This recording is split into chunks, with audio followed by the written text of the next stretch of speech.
Esto que estamos escuchando es parte de Santulo Volumen 2, Canciones del Futuro Reciente, un disco que recién salió, que es de alguna manera el resultado de el vivo, de lo que fue el disco de Fernando, pero también con otras cosas adentro. Obviamente de esto vamos a hablar y de la presentación de este disco, que es el próximo sábado allí en La Trascienda. Fernando, gracias por venir hoy.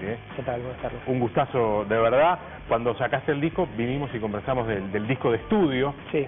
Pasó un tiempito y ahora tenemos esto que es la banda en vivo, sonando, haciendo algunas de esas cosas que estaban en el disco, pero también haciendo otras. Sí. ¿Qué pasó entre el disco y ahora que había que sacar este disco en vivo? Bueno, hubo como un clic en el sonido de grupal, ¿no? O sea, cuando grabé el disco de estudio, fue como hacer canciones que venían preparadas desde un formato casero, se llevaron a estudio, las grabamos sin haberlas tocado nunca en vivo. Entonces, en un momento como que nos dimos cuenta de que había que, yo por lo menos... Era como muy de laboratorio. Sí, y aparte había muchas cosas que tenían sentido en el estudio, muchos detalles y cositas lindas que en vivo se perdían. Entonces hubo que trabajar todos los arreglos no desde cero, pero digamos transformarlos, y eso involucró a la banda.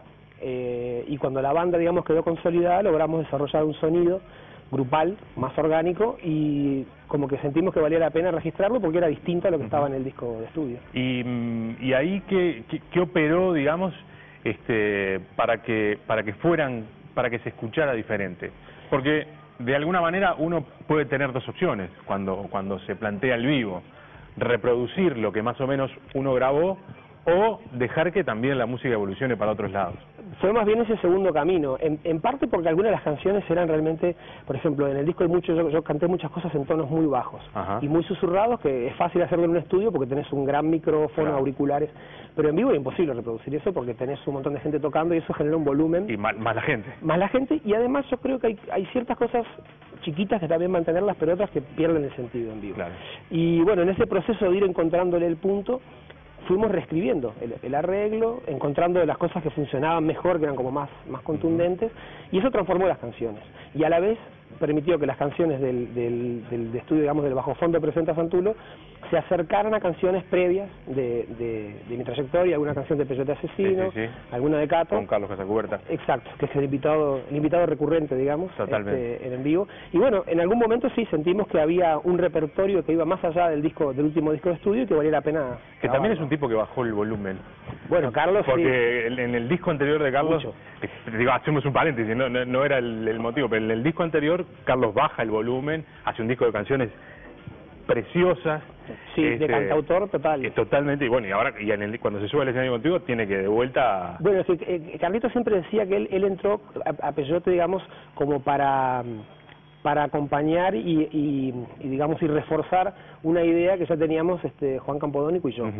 Entonces, cuando se puso a hacer sus canciones propias, Carlos tiene una influencia muy grande de los Beatles y todo eso, entonces todas esas, y Darno Jans, y esas cosas aparecieron más fácilmente en su trabajo solista que los trabajos grupales. Claro.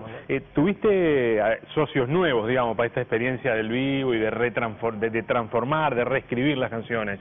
Uno de ellos, Frank Nasser, que de alguna manera tiene que ver con el nuevo sonido y con el nuevo arreglo. No, de hecho el laburo en el disco de Fran fue más allá, hizo parte digamos, hizo coproducción e hizo toda una parte como de edición de las tomas. Ajá. Que en vivo es una cosa que da trabajo, porque hay un montón de golpes fantasmas, ruiditos, cosas que están, y él trabajó, digamos, todo eso.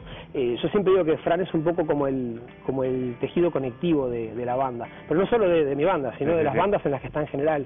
Es un tipo como que hace un montón de pequeños detalles que enriquecen la música y que aparte dejan cada cosa en su lugar de alguna forma. Un tipo muy artista y muy interesante. ¿Y el resto de la banda? El resto de la banda son Roberto Rodino en batería digital. Aparte vamos a hacer la gran génesis y tenemos dos bateristas. Tenemos un baterista digital que es Rodino, que también lo conozco de hace años, Emiliano Pérez en batería acústica, Matías Krasuni en violín. ¿Baterista digital es programada o tocada? No, tocada. Va y toca con una digital y un montón de percusiones, tiene un arsenal de percusiones raras. Ajá. Como medio, toca un djembe, por ejemplo. Hay que verlo. Es muy interesante, es muy exótico, además porque debe ser el único baterista que hace percusiones negras siendo casi albino, ¿no? Y después está Daniel Benia en bajo, que ya estaba conmigo en Peyote, y J. Yavar en guitarra, que estaba conmigo en Cat. Entonces la banda, digamos, en algún momento se consolidó gente nueva, más joven, como Fran, como Emiliano y como Matías, y gente que es como más de mi generación, que ya habíamos trabajado antes, y se produjo una mezcla muy interesante de dos generaciones. Y pasaron obviamente muchas cosas entre la grabación del disco y esto. Por ejemplo, que tu hija cambiara el registro de la voz. Sí, por ejemplo. Y que pasara a medir 25 centímetros más. Exactamente. Sí, no, fue todo... bueno, pero aparte lo interesante es que encontró en la grabación... Cantan una nota completamente diferente. Claro. Pero lo interesante es que ella, así como había encontrado su nota cómoda en el disco, esta también la encontró sola. Encontró sin que nadie le dijera nada, cantó en donde tenía que cantar para no quedar fuera, digamos, encontró un nuevo tono, digamos. Digamos, hay obviamente hay mucha oreja y mucho escuchar permanentemente. Sí, seguramente el ejercicio fue muy fácil para ella. Lo hizo automáticamente. Claro. A mí me tomó bastante más trabajo, me tomó como 2 discos de Torreta Asesino poder hacer eso bien. Seguro. Pero ella lo hizo automáticamente, ha crecido en un entorno en el que la música está todo el tiempo. Exacto. Y entonces eso estuvo bueno también, esa parte de volver a escuchar aquello. Fue interesante. Ella igual lo hace un poco como juego, ¿no? No se lo toma muy en serio y está bien porque chica. Así no, está claro. Pero sí, le sale muy bien, digo. Le sale muy bien, sí. Y no le da miedo. La otra vez hicimos Punta Rock y estaba mirando desde atrás del escenario y habían 15.000 personas, pero salió y se mandó sin problema. Eso está bueno y además el resultado es espectacular, el disco está fantástico. Realmente a mí me gusta mucho la participación de Carlos. Y escuchar Cable Pelado de vuelta en esta reversión después de haber escuchado a Peyote, además me genera cosas que pasan más por otro lado que por la oreja. Claro. Pero bueno, en fin. Señores, esto se presenta el próximo sábado allí en la trastienda. Las entradas están a la venta en Red UTS y la trastienda, y creo que más Red Pagos también creo que están. Digo, en todos lados. A apurarse porque probablemente queda poca cosa.